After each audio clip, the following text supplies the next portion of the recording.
Okay, everybody, let's take it from the top.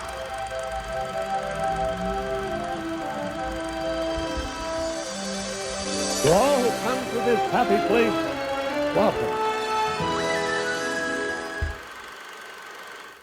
Hi ho folks, we am is R&B, they whom are as known as D plus us. I'm one of your hosts, Griffin Tennell, Griffin D-Pad, and with me as always is the wonderful, the amazing Mr. Mitch George. I'm bringing the Muppets energy right off the goddamn bat this episode, man. That was a lot of really strange noises in a short order. We am is R&B, they they whom that is on me, not are on known you. as D plus us. Dude, it took me so long to actually get that down. I'm surprised you got it in one take. I am genuinely shocked that was one take and we nailed it. Seriously, one of my favorite bits from the Electric Mayhem, by the way, folks, welcome to the show. Thanks for hanging out. We're talking about Muppets Mayhem today. But one of my favorite bits for them and how it comes back in the show is when they introduce themselves in the original Muppet movie. And it's we am is R&B, they whom as are known as. That's the one part that trips me up. It's they whom as are known as. It's just ridiculous, and I love it. I gotta go back and watch the original Muppets movie. It's been a long time. Yeah, I went back for the sole purpose of making sure I got that quote right. But yeah, folks, today we're talking about Muppets Mayhem, a 10-episode series on Disney Plus, exclusive to Disney Plus right now. Released originally on May 10th, 2023, starring, you guessed it, the Electric Mayhem, the Muppets house band, and all around just fantastic, awesome Muppets. Frankly, some of my favorite Muppets. I hate to have to do this off the top, Griffin, but I need to make this a new recurring segment on the show when we do this Disney Plus original content. How long until Disney decides to wipe this from Disney Plus? I don't think this one's getting wiped. It has the Muppets factor. You say that, but there are some shows they put some marketing budget behind that are gone, that we never got to do episodes on, that I'm very disappointed in myself for not getting to, like Crater, like Benedict Society, like Slam Dunk. What was it? Big Shot. Big Shot? Mm-hmm. Big Shot. Yeah, I called it Slam Dunk. Here's the thing about Big Shot is I have managed to, since it's been taken down, I've watched the entire series so far on TikTok. TikTok and Twitter right now are in a weird place where I feel like every other day, for whatever reason, TikTok sends me down a rabbit hole of watching like an entire episode of Grey's Anatomy or like Chicago PD or Chicago Fire or something like that. Or right now, like the entirety of The Flash is up on TikTok. Or not on TikTok, on Twitter. I will say I watched that movie and it is certainly a movie. It is bad. It's also that. But Michael Keaton, but also bad. Yeah, it's just bad. Yeah, Muppets Mayhem, though, is not. I actually love this show. This is fantastic. Yeah, I have a strong affinity for the Muppets in general. You know, growing up, Muppets Christmas Carol becomes something that you watch often. But it's honestly been more since I've been with Carmen, who absolutely adores the Muppets. So much so when they dropped the Muppet Show on Disney Plus, like that was her thing to fall asleep to. My thing is usually throwing on a Marvel movie I've seen 17,000 times because I can just turn my brain off. Her thing is the Muppets. So it was really nice to sit down with like a Muppets super fan and watch the entirety of the show. Yeah, as much as I love the Muppets, I would not consider myself a super fan by any way, shape, or form. Like, they're fun and I love them, and like I will always watch Muppet stuff because at the end of the day, you know what you're getting into with Muppets. You know it's going to be a happy-go-lucky, very positive message by the end of the show. And this very much is that, but you never know how you're going to get there. Yeah, and the Muppets do this thing, and they've always done this, of just pulling at your heartstrings in the way like you least expect. Like there's an episode in this show where there is the what can I say? The implied use of some less than legal substance. Oh, they get high as fuck. They get super high. And it's just like you can have these moments of, pretty adult comedy sprinkled in there with, at least with this show, the theming of, family and friendship and togetherness and watching out for each other and understanding where your loyalties need to lie. Those sorts of themes come about in the show in really touching ways. I feel like every episode had me on the verge of tears. And that just goes to show how well written this entire show was. Oh yeah, this show like is a Muppet show. It also just like kind of casually has like a crap ton of innuendo.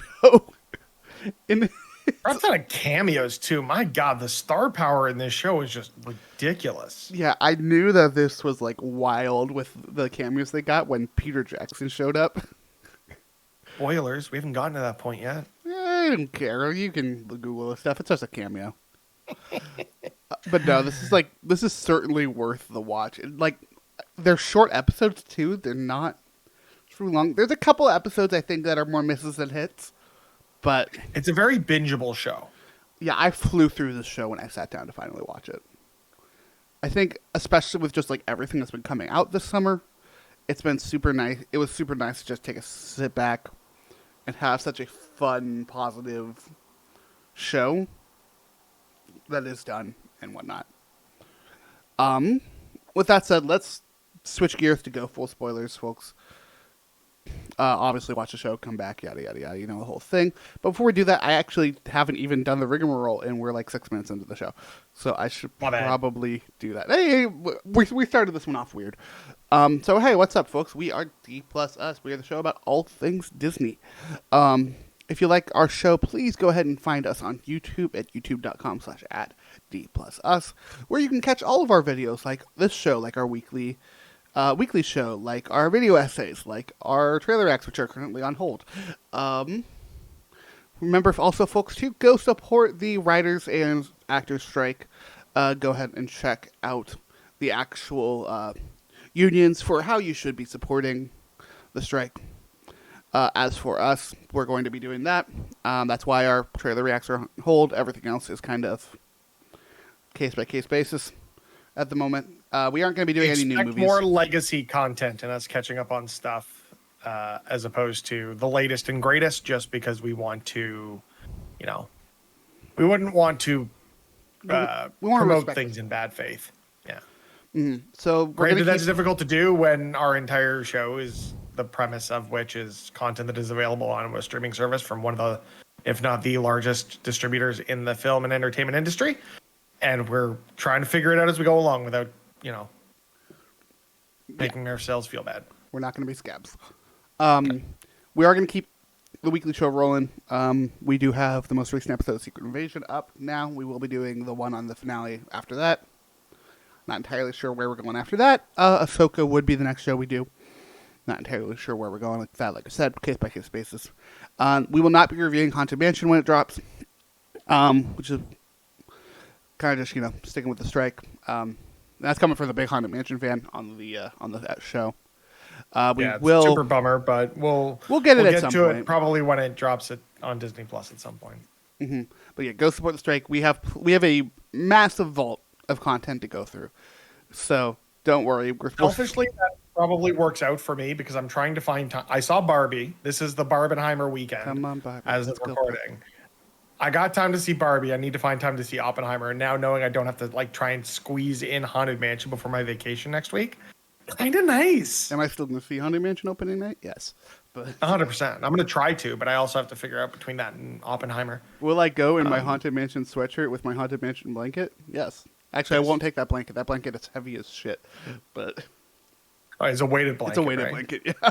Yeah. Dude, I didn't. Yeah. That was my first weighted blanket I bought, and I didn't realize just how heavy those things were. They're fantastic in the winter. I find that I can't use mine in the summer just because the amount of heat that it wraps under my sheets is just not healthy for me. See, I was using it, but I also like sleep next to my AC unit. That helps. Yeah. And I was mostly just using it because I just got it. Say any more important things to note before we really jump into things? Nothing that I can think of. If you want to come and hang out with us, let us know. We'd love to have you on for an episode on any of that legacy content, just to chat with our friends and talk about cool stuff. Mm-hmm. I'm thinking about doing a quick video essay soon for the Marvel San Diego Comic-Con announcements, but to be determined. Most of it is, hey, guess what? Brand synergy still fucking sucks for comic books. Yeah. And we got to figure out probably getting one in the tank before I go on vacation. Probably. So let's talk Muppets. There's 10 episodes. I'm just going to run y'all through each 10 of the episodes' names and their directors. we're not going to we'll actually kind of go bit by bit on these a little bit, but TV show episodes are always way more loosey-goosey, so it's easier just to get the information out right away. Yeah. So, there are track 1 through 10. So track 1, Can You Picture That? Directed by Matt Sohn. Track 2, True Colors, also directed by Matt Sohn. Track 3, Exile on Main Street, Matt Sohn. Track 4, The Times They Are a Changin', Matt Sohn. Track 5, Break On Through from Robert Cohen. Track 6, Fortunate Son, Kimmy Gatewood. My favorite episode. Really, really good. Track 7, 8 Days a Week. Great reference. Matt Sohn. Close second. Track 8, Virtual Insanity, Kimmy Gatewood. Track 9, Drift Away, Kimmy Gatewood. And track 10, We Will Rock You, directed by Robert Cohen. We just stop for a second and just talk about how great the soundtrack was for the show, and the fact that each episode was a track with a song in the episode that relates directly to the thematics explored in that episode is just, how did they do it so good? So good. And they also had a really... for people to be this smart and this creative. They also had a really great mix of covers and original music, which I really appreciated. Like, the covers they use as well are fantastic songs. Like, the colors they have on this track list are True Colors, Have a Little Faith in Me, Join Together, God Only Knows, and Bridge Over Troubled Water, and Rock and Roll All Night. Yeah, that True Colors cover is just so good. Mm-hmm. I mean, I am partial to God Only Knows, but I'm also a massive Beach Boys fan, so... That's fair. But yeah, every episode just fucking nails it.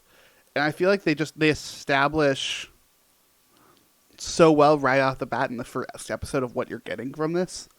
Yeah, it has that Muppets energy through and through, especially when you look at the celebrity factor of it, the fact, like the tongue-in-cheek nature of the Muppets and the fact that they exist within this pop culture sphere that is semi-fictional because the Muppets are the Muppets, but the Muppets are also in the real world doing Muppet things around other. It's just this whole meta exploration of Hollywood culture in general, which is a weird thing to be thinking about with the ongoing SAG-AFTRA and WGA strikes. But it's just the Muppets live in this really interesting space in entertainment, and I'm addicted to it. It's so good in any form that we get it in. Even that short-lived ABC single camera office spoof kind of show, The Muppets, was not great, but even not great for the Muppets is worth watching. Even that, like that show and this show in particular, like I still love this stuff of like just seeing the Muppets in their day-to-day life. Like I hope that this show spawns off more kind of more shows like this. There was an interview with one of the. I mean, there was an interview with one of the creators of the series wanting this to be the beginning of like the catalyst for a Muppet verse within like which already Disney kind of Plus exists. shows or movies and stuff. But I'm after Muppets Now and then this. The critical reception has been really good. Audiences, I don't know what the viewership numbers were like, but I have to imagine it like at least in the circles I'm in, I wasn't hearing people talk about it as it was. So well, it also came out like near the beginning of this massive wave of movies that we've been covering. Lamenting because it feels like Hollywood is just let's check out some of their run its course in certain ways. Viewership stats. It's definitely dropped down since its release, but it's not horrible what I'm seeing.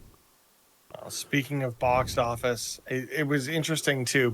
Everyone talking this summer about, is this the end of the Hollywood blockbuster?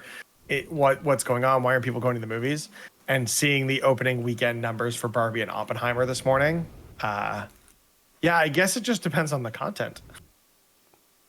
Yeah, looking through Parrot Analytics, what I typically use for these, 6.3 times typical demand for this type of for the average TV show. That demand is decreased since release by 38.7%. Ranks in the 94.6% percentile for comedy. Unsurprisingly, It has 100% home market travelability because it's a streaming show. Streaming show, yeah. So it's like, it's not doing poorly. It's definitely doing okay. I don't have like concrete numbers for you because that actually just takes time that I should have thought of ahead of the show, but oh well. No, don't worry about it. I wonder what Disney's internal metrics for something like this are, and when it gets to a point of being deemed a success or a failure from an audience perspective, not necessarily from a critical perspective. Because I don't remember, like when the show dropped, there really wasn't advertising around it. People didn't really know it was there. There was like a couple trailers. Even in Disney Plus, it was. Like we do a Disney trailer for marketing is Exodus. weird. Disney marketing is weird these days. Where like even something like Secret Invasion. Have you seen any commercials for Secret Invasion? No, I actually that's not true. I saw one, but only because they were bringing it to Hulu. Yeah, I can't think of any. To be honest, it's just I don't understand what Disney's doing. Like it feels like they're sending things out to Disney Plus to die, and they're not putting the marketing push behind it like we saw with, earlier hits on Disney Plus, like Loki, like WandaVision, like The Mandalorian. The marketing isn't there, and I don't know whether or not it's that they think audiences aren't going to turn up for this stuff.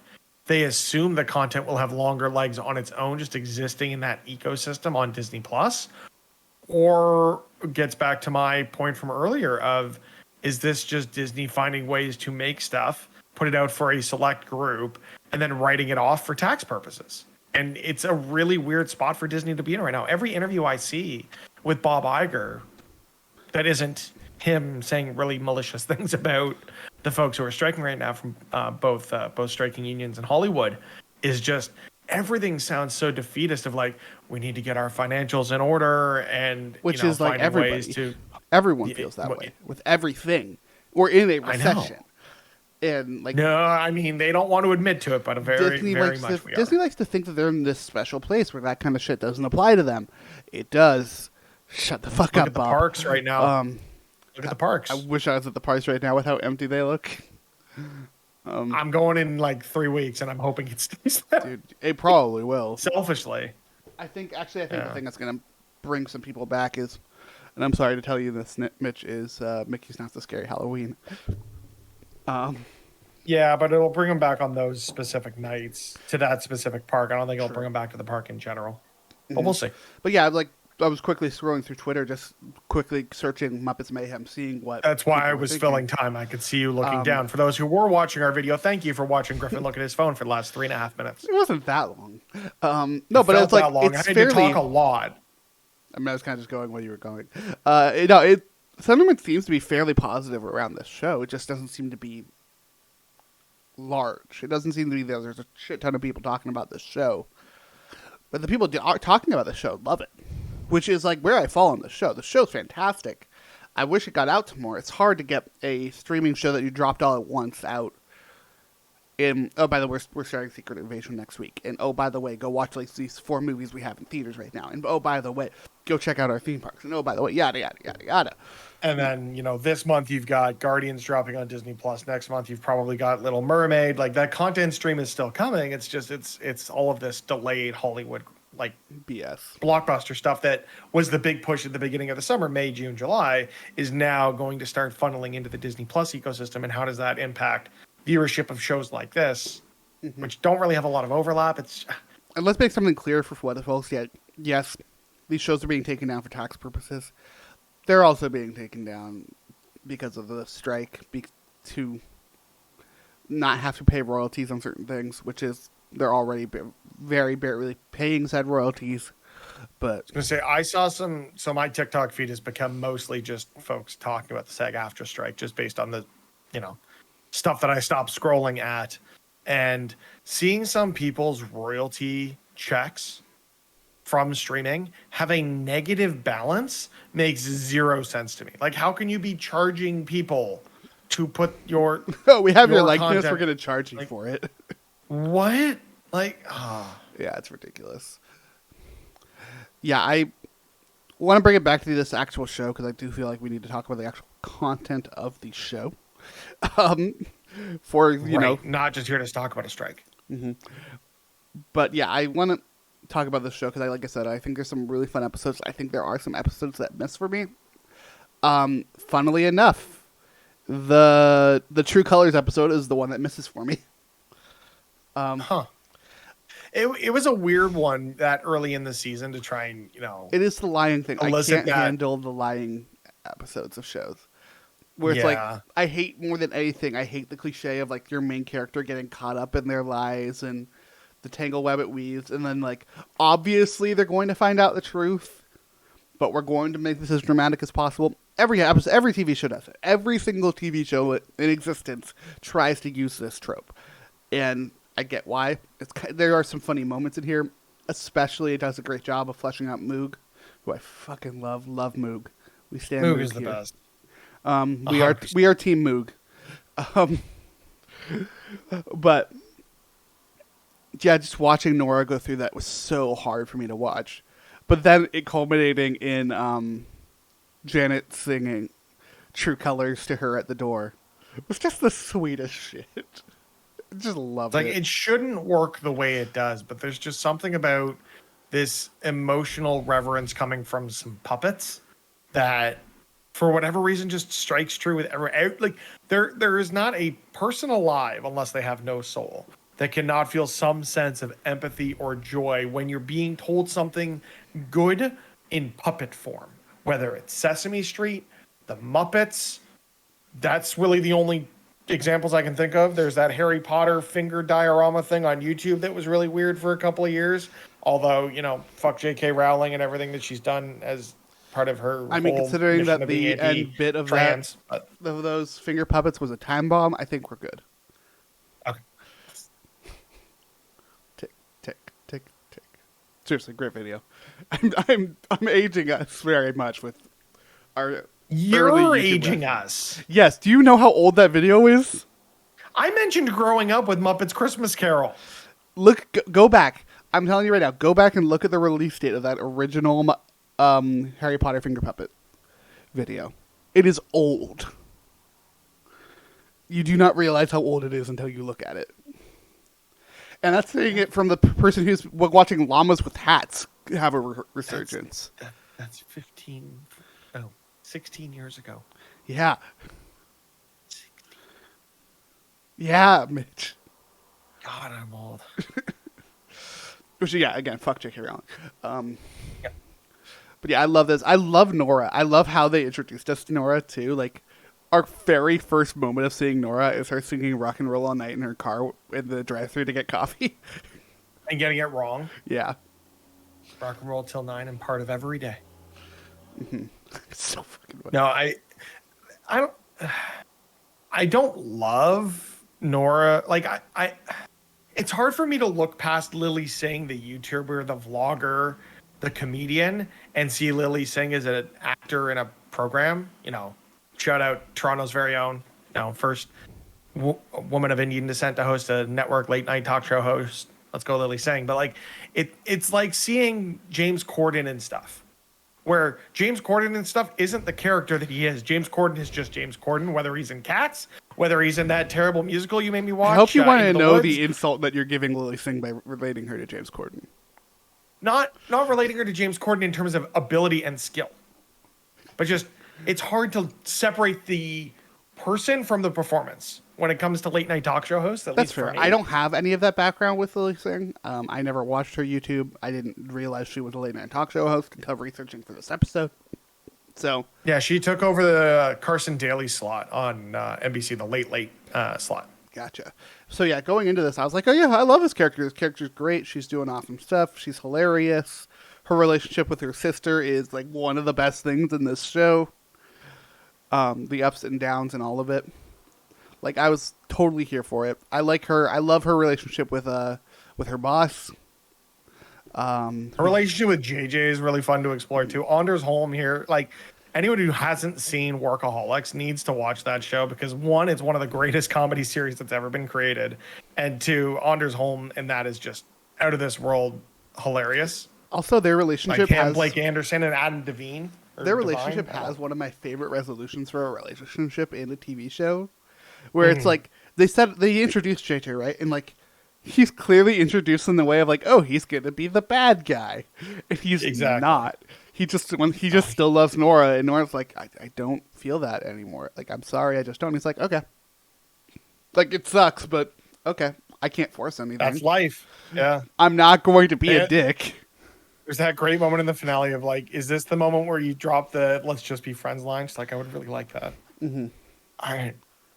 And they both move on like adults and don't make a big deal out of it, which is kind of great and unheard of. I like that I love when they do that in shows where it's like, yeah, guess what? Your main character does not need to get with someone romantically by the end of the show. It is not. I really a necessary didn't like thing. that they like having to interweave like that plot over the like last 2 or 3 episodes with Moog, JJ, and Nora is my least favorite part of the entire show, to be honest. I love Moog. I love fighting for Moog. Moog's our boy, but at the same time, like, we didn't need any of that. Yeah, I'm right there with you where like we didn't need anything. I think the ending of it is what makes me fine with it.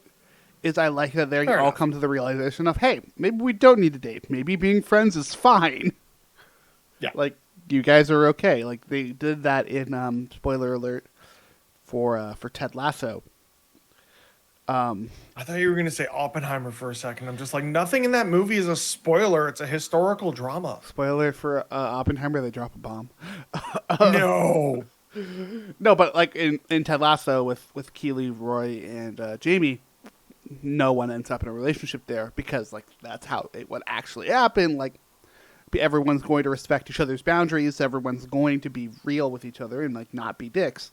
And I love whenever we get that in shows. So I really liked how that ended here. Also, I don't think Jamie and Keely's story is over. I don't think that those characters are over, even if the Ted Lasso story is over. I'm assuming it's Richmond over lives on. until we have anything new announced because I can't give myself hope. Have hope. Look, I know that's the entire point of the show, but I still stand it's the hope that kills you. Bring it back around to the actual If we don't have hope, what's the point of living? That's kind of like half the show, right? That's just life these days. Give me something to live for. Too true. But no, I think a lot of that actually goes into the show. I was shocked that was like, you know, with the Electric Mayhem and those Muppets in particular, like everyone knows Animal, but like I feel like the rest of the band are fairly weird and obscure Muppets to know. They're background characters. And I loved how much like Animal's still fantastic in the show. Animal's Animal. Baby Animal is even better than Animal. The whole thing about Animal looking for a temp job and like Ben Schwartz in this show is just so funny, phenomenal. His only interaction is with Animal and the repertoire, the back and forth. It's so well written. It's so well acted. It was so good. But I think one of my favorite like Muppet story beats in this was Animal's background with Floyd. Like, oh, Floyd's essentially his dad. And then, yeah, Baby, and during the mushroom high scene, getting Baby Animal and him talking, and it's the voice actor for Animal just actually getting to say real words. Fantastic stuff.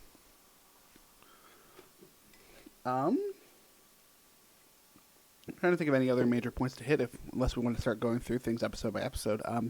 Cameos are fucking fantastic. I still think my favorite cameo, if it's not Peter Jackson, was Kevin Smith being the one directing the mockumentary. It's just like great.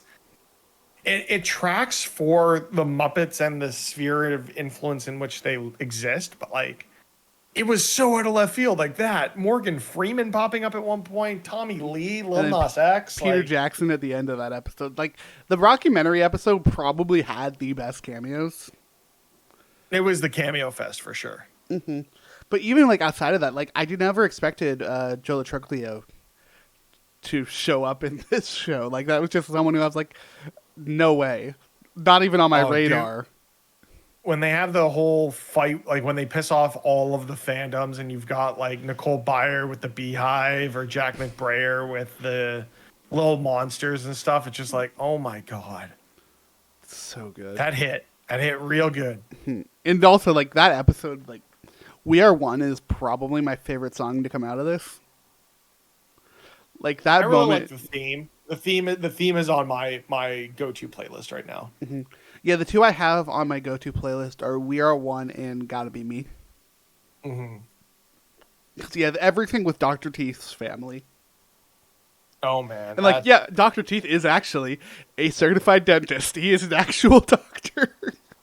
which is just it adds so much backstory to his character. And then the other thing with that is, like, I don't know about you, but like, it is so difficult not to relate to anything from that interaction, with just from the idea of, parents having expectations of their kids, and maybe meeting those expectations, maybe, forging your own path, doing your own thing. Not everyone's going to be happy with every decision you make. And it's such a universal story, regardless of which path you went down as an individual. Like, just that parent-child relationship is just, it's perfectly written here. And it's amazing to see something like that, where that perfect story is being framed from the lens of three Muppets. Yeah, I love that story. My only critique of that episode is like they totally hint at like Nora having that similar relationship with their mother, and then never do anything with that information.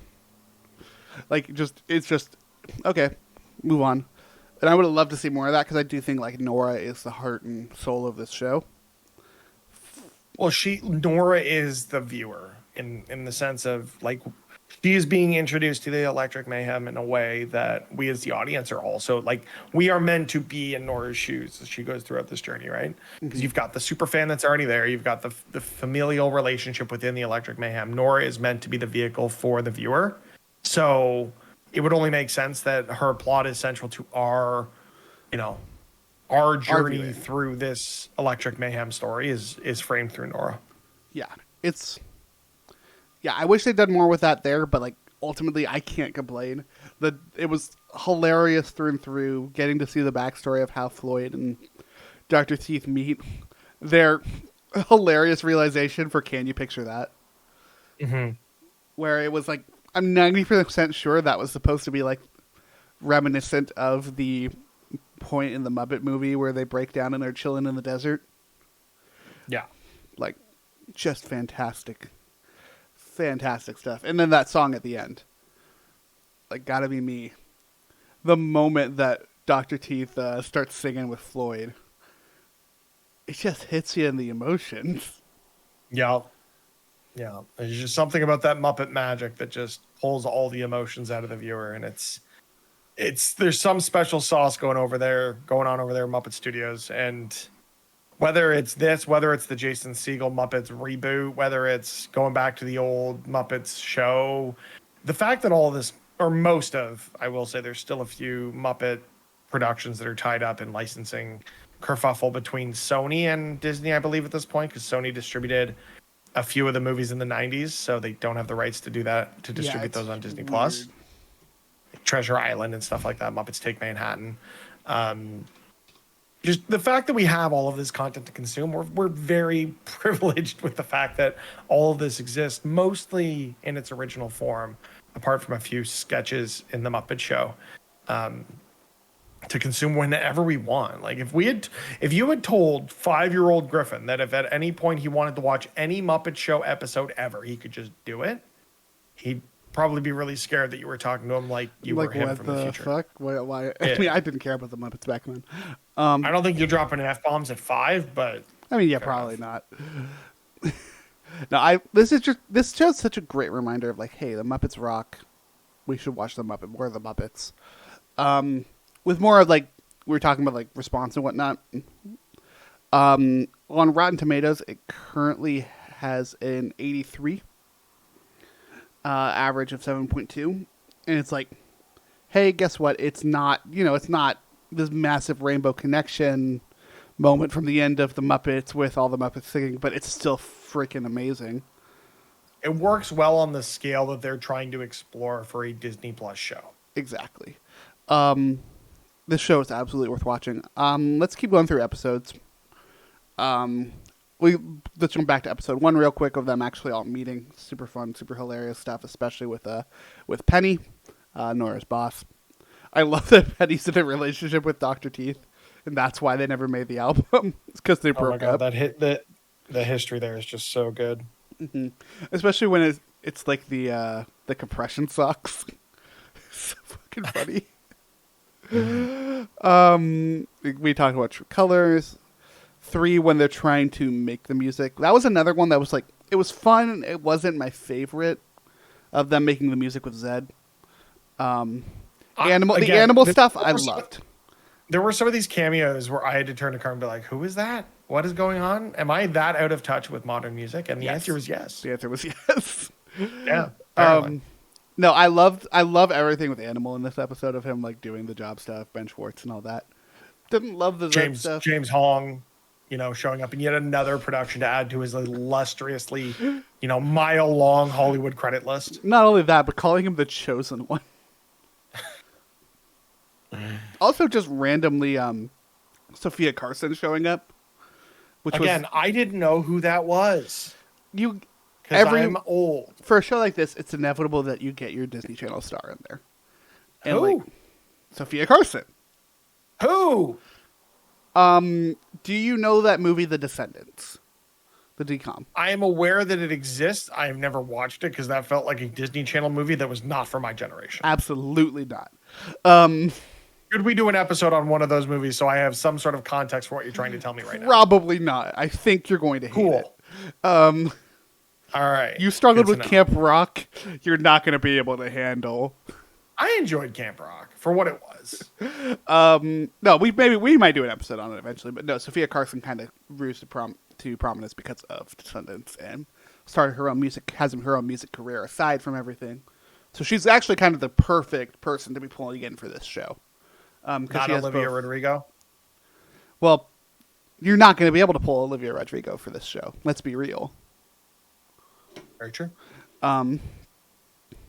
Sophia Carson just is also a little bit older. Makes a little more sense. That one was all fun, though. The Times Are Changing was probably one of the best cameo moments with Cheech and Chong. Of them finding this recording studio in the basement of the shack. This is also when they have all of the different we gotta change the musical stylings of Rockin' Robin because we put in our old home videos. And what were those old home videos? Literally just episodes of the Muppet Show. Episodes of the Muppet Show. Yep. But yeah, Cheech and Chong hanging out in the basement the whole time. Fantastic. Oh my god. Where have you guys been all this time? We've just been waiting for you for 40 years. We also got the fight between Nora and Hannah in that episode. And Janice trying to solve it because it reminded her of her fight with her own sister. Her own identical twin sister. But yeah, fantastic stuff. The Rockin' Robin cover that they eventually do record with Moog being their producer. Producer, yeah. So good. Although, shout out to Ziggy Marley. He put on a really interesting rendition of that song. Yeah, that was another one of just didn't expect Ziggy Marley to show up. Also didn't expect this show to start out with fucking Tommy Lee and Lil Nas X. But dude, that I popped for that. It's you knew exactly what you were getting into when you immediately saw those two. Did I tell you that Motley Crue was the first concert I ever went to? You did not, but that sounds amazing. Motley Crue and Aerosmith. Oh, those are fantastic. Dude, Steven Tyler cannot sing to save his life. Or at least he couldn't at that point. I tried so hard to get tickets to this last Aerosmith tour that they're doing. Because it's the final Aerosmith tour. It's a big deal. Yeah, they've been saying that for 10 years. Mm-hmm. But tickets went fucking that in Portland. Yeah. Next up, we got Break On Through. This is the Marshmallow High episode. With, again, one of my favorite cameos. With Weird Al. Yeah. And the whole Lion King bit here was so funny. It's oh, we are doing the Lion King thing. Fantastic. But yeah, everything, again, with just the band coming together and then them starting to put together their first song on the way back. They just know how to make you feel emotions. Yeah, there's that special sauce, like I mentioned earlier. Mm-hmm. And especially to have this after the last episode where Floyd is feeling so bad about Animal running away. And then to have this, and like we kind of get a little bit more payoff for him, and then also for Animal, seeing baby Animal in this episode, like it's just really well done, timing and everything. Like this show is clearly designed to be binged. Oh, 100%. They knew exactly what they were getting into releasing it the way that they did. Next up we got Fortunate Son, which, like I said, is my favorite episode with Dr. T's parents, and also Animal just yelling at Moog the entire episode about Nora. Yep. It's one of my favorite bits with Animal is just whenever he's trying to convey something important to somebody. He has to do it with one word. Because like Animal is somehow one of the most like he's one of the most perceptive Muppets. He just has so much chaos in him that he can't voice it. Which is just, with him being the most recognizable Muppet, to really only have that bit with Nora and then the bit with the temp agency, and the rest of the series be carried by these, historically largely background Muppets, is just a testament to how well written this whole thing was. Yeah. I tell you, the only other bit he has is probably when he becomes a TikTok star. Oh, yeah, I forgot about that. And how Hannah feels so betrayed when they cut her out. Next up, we got 8 Days a Week, which is the rockumentary episode. Kevin Smith doing a documentary on everyone. This is where we get the Morgan Freeman episode. Zoot. Sorry, not Zoot. What's his name? Lips. Lips being the hookup for everybody, every like major celebrity is fantastic. Oh, that whole bit they have too, where like none of them had phones and they all get phones and get lost in their phones, and that's how that is the catalyst for them breaking up, is just like them discovering that the world is more than just the 6 of them in their van or whatever. Is just it's and you get some hilariousness so from them, like you do a great of like them all like doing their own things, still loving each other. Don't get me wrong; they never stop loving each other, but they all try their own stuff, like your very typical band breaking up. But still, it's so perfectly written technology, and like it's all perfect for each of those characters. It's just really well done. Especially hilarious though that Janice starts a cult. Not by choice and not expected to have started a cult, but starts a cult nonetheless. Yeah, it's like I think Janice started a cult. Do we need to worry about that? Hopefully not. Yeah, you should have worried. So. Let's see. We're on 8 Days a Week. We got the documentary. Nora gets back with JJ. They all come together. They also officially changed the name of the band from Dr. Teething Electric Mayhem to just the Electric Mayhem, which is such a sweet moment. Yeah. I forget. Isn't this the one where they have the virtual concert as well? That is the next episode. Oh, the next one. Okay. Again, when you binge them, they kind of all blend together. I was going to say, yeah. Thank you, Wikipedia, for having episode descriptions. Episode breakdowns. So then track 8, Virtual Insanity, is the one where they all get their phones, start to do their own separate things. Then they get invited on to... No, that's track 9. They start to do all their own things, but then they eventually get into a virtual concert in Minecraft. Moog hates it. Everything is like falling apart. This is also when all of the different superfans are attacking them because Dr. Teeth's fake words do not translate to the internet with autocorrect, and they piss off every other fandom. They go to Minecraft. I love this bit. It's so funny to me. Of like, oh, we're starting our concert. Oh, all the superfans showed up in Minecraft. Oh no. And then they play We Are One, changing everybody into rainbows and happiness and good times and vibes. Janice coming through hard in this episode. Janice really, really killing it this episode. This entire series, to be fair. I think Janice is one of my favorite characters in the show. Yeah, easily. After that, we got Drift Away, where they have been invited to play the Hollywood Bowl, but they can't actually get together because they are all on their own solo pursuits. And their own solo pursuits are fantastic. Dr. Teeth doing a YouTube channel with Penny, all about hot stuff. Animal's the only one who does Animal does a TikTok channel with Hannah. Lips is decided he's going to save the world through inspirational speeches. Floyd becomes a jingle writer, and then Janice starts a cult. Again, not on purpose. Like, all very fun As one things. does. Yeah. The bits of, especially of Floyd in the conference room, were hilarious to me. They announced their split on a podcast with Charlemagne the God, which had some fantastic bits of "Thank you, God." No, I'm not God. I'm just the God. Yeah. This is also when Nora gets together with JJ, or tries to again, doesn't work out. And then we have our finale episode where everyone gets reunited because Nora ran off and they have to go track her down. Nora tries to bring the Mayhem back together, fails, says, "Fuck this, I'm leaving town. I failed." And then Animal... And then fails to leave town because her car is terrible. Yeah. Which is a fantastic running bit throughout this entire show. It's just how bad her car is. Also,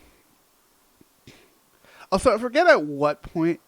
Oh, no, yeah, this also has the reveal of the old bus in this episode. Yeah. Which was so great. And I love I how... hadn't even thought about it until the old bus shows up. I'm like, oh, yeah, that's right. Well, because they have that bit in Fortunate Son where they steal the bus. Yeah. And I was like, oh, yeah, okay, that's funny. That's funny that we're bringing that in. And then they fully bring it together in the last episode. But I love that they're coming... The person whose bus they stole, like, wow, they actually had the old bus the entire time. They didn't have to steal this at all. What the hell? Mm-hmm. But I love that they're coming down playing music, and she's like, that is so illegal. But yeah, it's such a fantastic, sweet moment. Then they play the Hollywood Bowl, like Nora had promised them.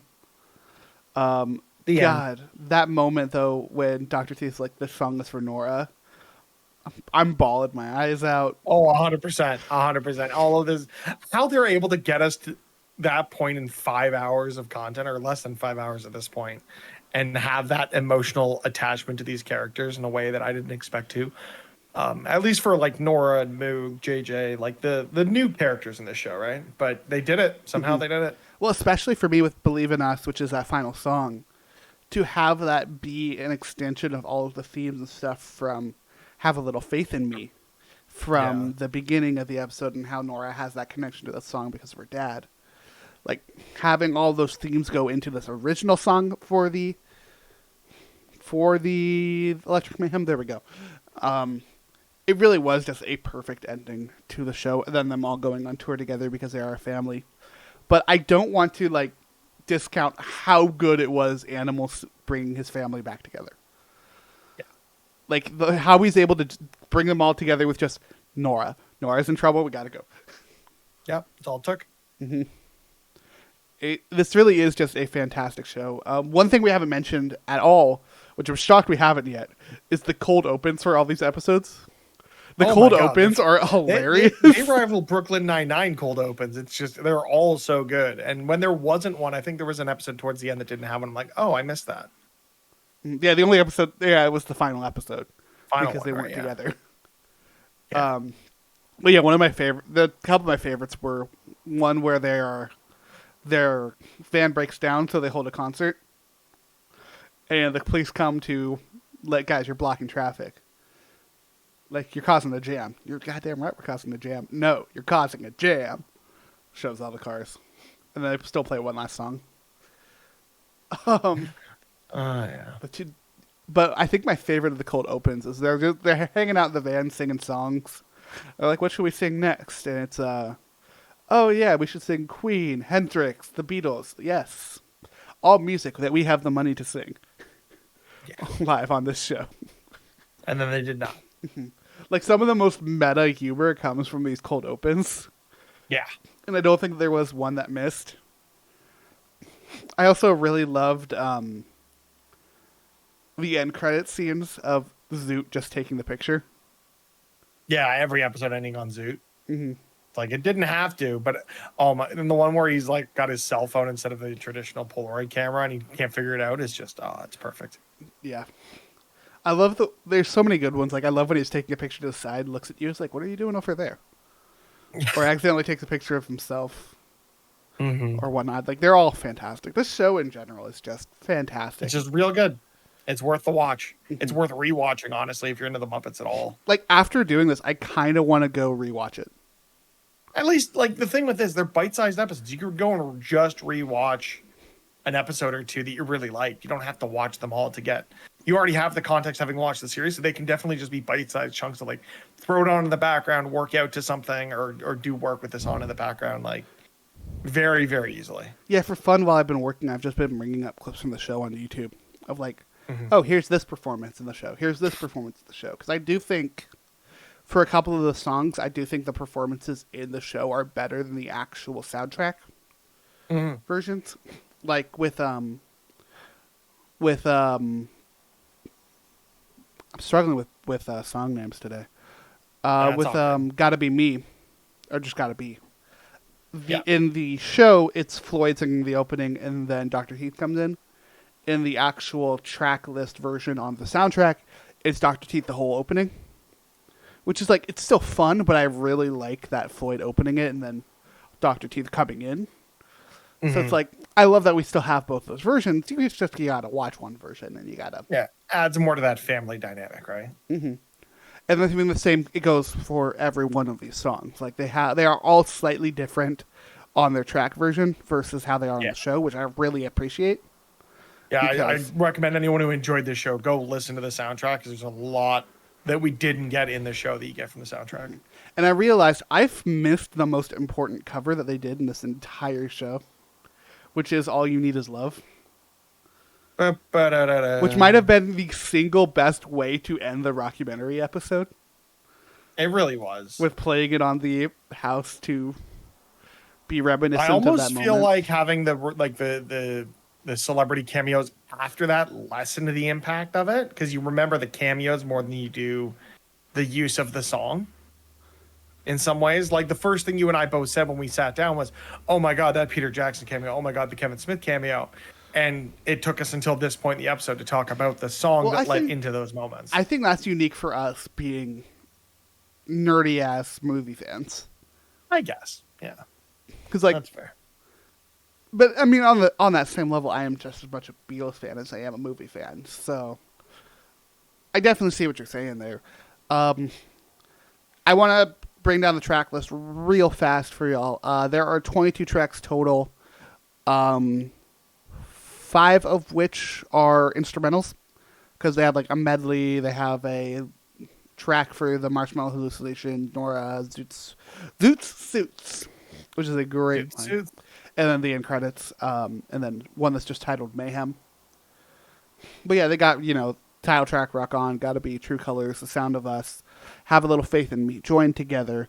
Actually, I'd probably be telling you who these covers are. True Colors, originally a Cyndi Lauper song. The Sound of Us, Have a Little Faith in Me, a cover of John Hyatt. Join Together, Who cover, We Are One, featuring Ringo Starr on the drums. I will continue to bring that up because, God, I love him. They definitely could have used that in a way, and they didn't, and that's kind of disappointing. Mm-hmm. Well, to use it, you gotta take Animal off the drums, which you just don't do. You can always have 2 sets of drums. Fair. Oh my God! Didn't they do that? Didn't they do that at the end of the Muppet movie with Animal and Dave Grohl? I think they did. Yeah. Because didn't he took Animal's spot in the Muppets? Didn't he? Yeah, I believe so.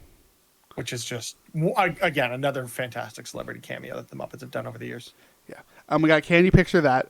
The full title of this, by the way, is Can You Picture That? Originally from the Muppet movie. God Only Knows, which is a Beach Boys cover. On Our Way. Bridge Over Troubled Water, which is a Simon and Garfunkel cover. Rock and Roll All Night, which, hey, guess what? That's a Kiss cover. Gonna Get There, Believe in Us, Making Mayhem featuring Sophia Carson. Yes, that is a full song on the album. And then All You Need in Love, which is a cover of The Beatles. Fantastic album.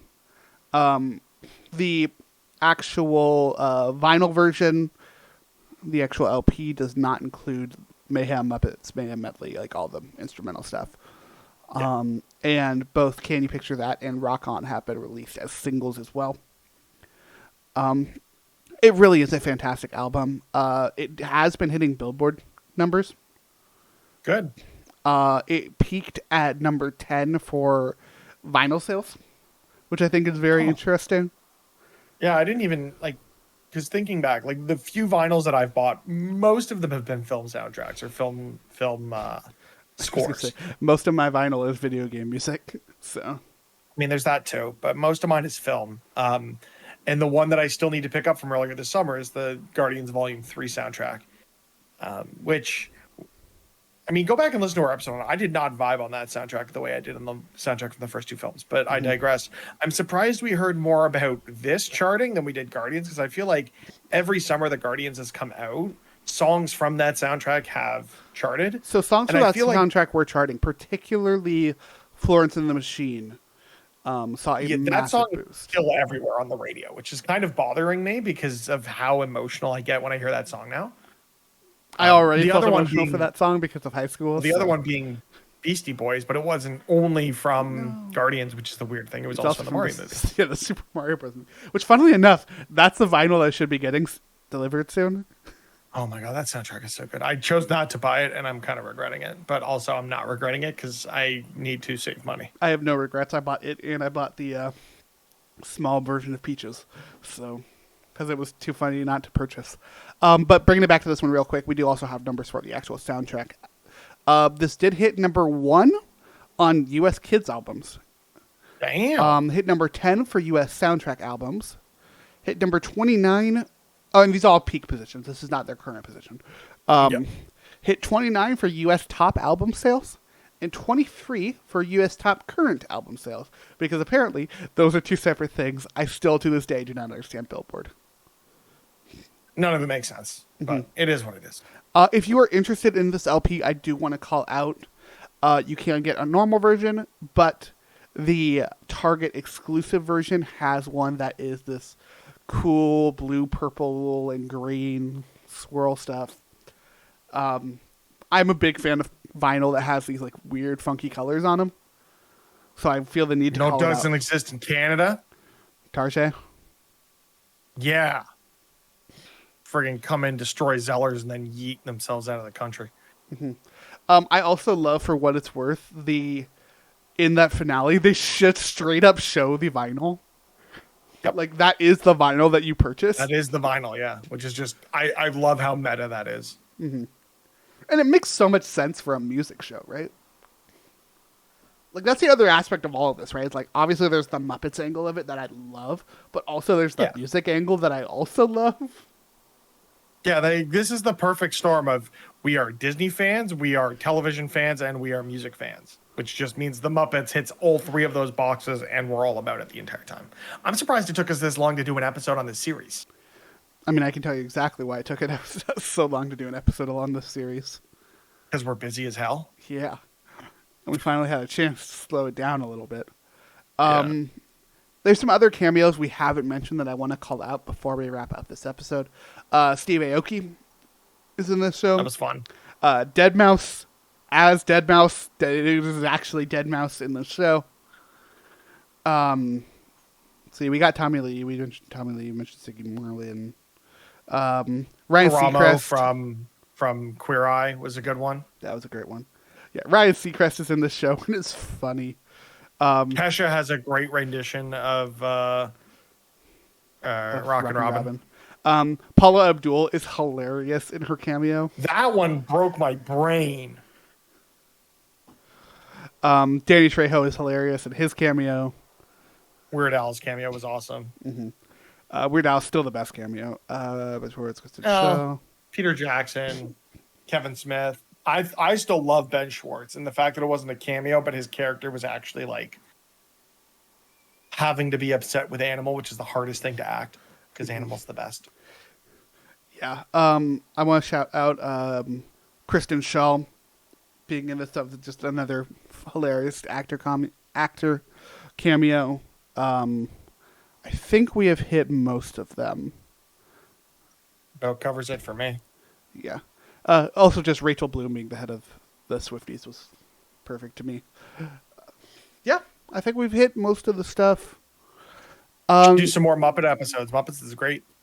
Well, you know what we need? We need the Muppet Studios to make more stuff. There's only so much in that back catalog. So before we wrap this up, Mitch, I want to know, what was your favorite episode?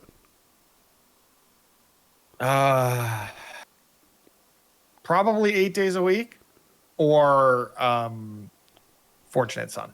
Yeah, I think Fortunate Son or Virtual Insanity for me. Just because I really love the fan stuff. Yeah, I love the mockumentary style stuff. So that episode really hit for me. Mm-hmm. So yeah, you heard it here first, folks. Muppet Studios, please give us more of this. Whether it's more Let us know in the Electric comments Mayhem. what your favorite episode of this series was. Let us also know what your favorite Muppet is. I'm curious what people's favorite Muppets are. And why are Statler. Why are you correct in saying Gonzo? It's Statler, because you know me. Which, oh my Of course it's God, Statler. we haven't even talked about it. Statler and Waldorf at the Statler and end. Waldorf. Yeah. That was the moment where I 'Cause of course they were texted you, at I the love Hollywood this Bowl. They show. had to be. I mean, not only that, it was one of their best jokes yet. I love how they were illegally in the concert. Like, sir, we're going to have to ask you to leave. Oh, man. Fantastic show. Fantastic show. But that is going to wrap up this episode, folks. Thank you very much for listening. Mitch, if people want to keep up with us, where can people find us? At T+us on your favorite social media platform. That's YouTube, Twitter, Twitch, Instagram, Blue Sky, X, which is Twitter now, apparently. I don't know. Threads. Where else do things exist? You could probably put a at T+us, tie it to a carrier pigeon, put it out into the ether if you really wanted to. Yeah. Or just say fuck it and go to youtube.com/@T+us. That one too. Hit the subscribe, hit the bell, hit all the things. Do the things. And thank you for listening to our show. We got plenty of other stuff happening right now. Remember, go support the writer's strike. We will see y'all in the next episode. But until then, have a magical day.